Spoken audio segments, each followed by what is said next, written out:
तारीख की वो शेर दिल औरत की जिन्हें जमाना हजरत जैनब के नाम से जानता है, जब उनके भाई हजरत हसन को इस जालिम दुनिया ने जहर देकर शहीद कर दिया तो हजरत जैनब पर उसका ऐसा सदमा लगा कि हर वक्त आंखों से आंसू जारी रहते,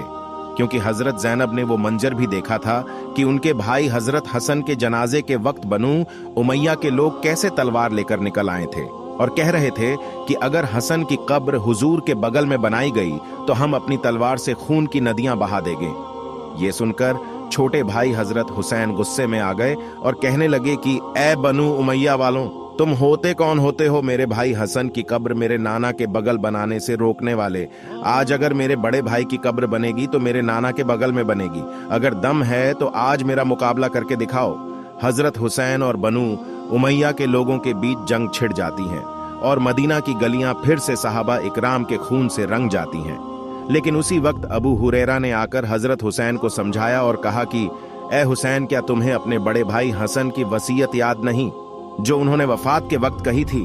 कि अगर नाना के बगल में कब्र बनाने में कुछ लोग मुखालफत करें तो लड़ाई झगड़ा मत करना, बल्कि मुझे मेरी अम्मी हजरत फातिमा के बगल में ले जाकर दफना देना। ये सुनकर हजरत हुसैन का गुस्सा ठंडा पड़ गया और कहने लगे, चलो अब मेरे भाई हसन की कब्र मेरी अम्मी के बगल में बनाओ और फिर शाम होते होते हजरत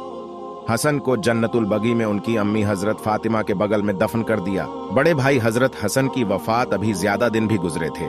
कि जालिम यजीद ने छोटे भाई हजरत हुसैन को भी अपना निशाना बना लिया और फिर करबला के मैदान में हजरत हुसैन को ऐसी बेदर्दी के साथ शहीद किया कि पूरी इस्लामी तारीख में ऐसी शहादत कहीं नहीं मिलती कि रसूल के इस प्यारे नवासे को पहले तो कई दिनों तक प्यासा रखा गया,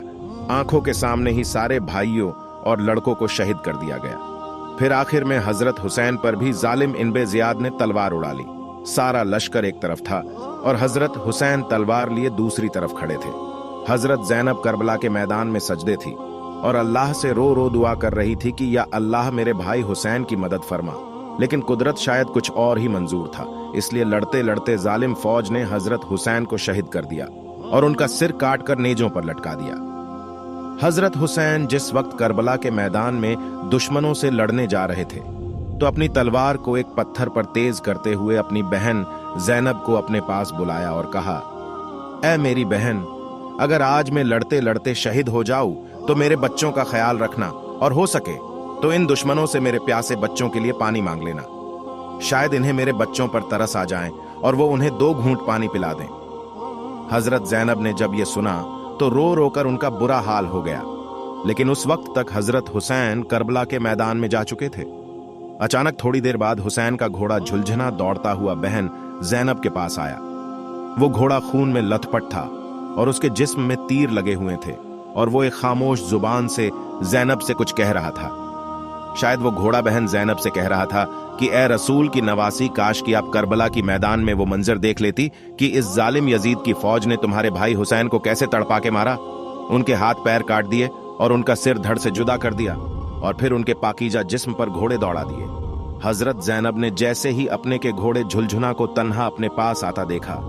और उसके सिर पर लगे तीर और तलवारों के निशान देखें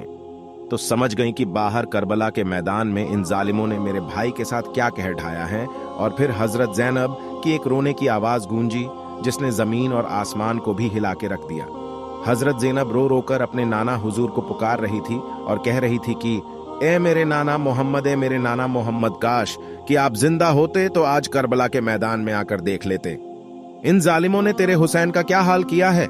हजरत हुसैन को शहीद करने के बाद इब्ने जियाद ने फौज को हुक्म दिया कि जाओ अभी औरतों के खेमों पर हमला बोलो। अचानक इब्ने जियाद के हुक्म पर फौज ने औरतों के खेमों पर हमला बोल दिया और वह सिपाही एक एक करके खेमों को जलाते जा रहे थे और अंदर बैठी पाकीज़ा औरतों को बेपर्दा करके खेमों से बाहर धक्का दे रहे थे।